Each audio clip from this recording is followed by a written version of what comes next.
One of the things that is always very striking is the attitude of the wealthy Southern women, the planter class women.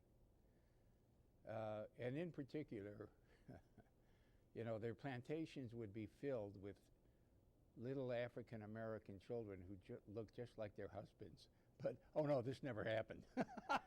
You hardly know what to think. I guess this must have been the price they paid for the wealth that they possessed. Precisely. I mean, that's exactly how I would put it. In fact, a lot of these plantation mistresses, as they were called, do plainly see what's going on. It's not that they pretend not to. What they pretend not to do is care. And they don't, more importantly, deduce from that fact, which is a terrible embarrassment, to put it mildly, for them, because it completely undercuts their social situation, their prestige, everything, their honor, and so forth.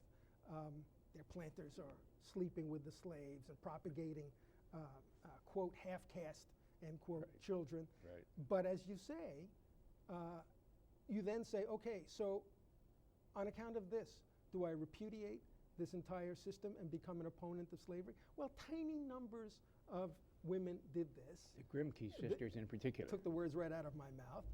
It's not a surprise that the Grimke sisters had to leave the South in order to lead the kind of life in which they could express those sentiments freely.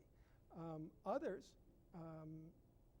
including the diarists that I quote right. In the book, swallow their pride, because to do otherwise is not simply to become a pariah in the South. You are going to lose your wealth and power. Right. And so, as you say, it's sort of accepting this as the overhead costs right. of your right. wealth and social right. position.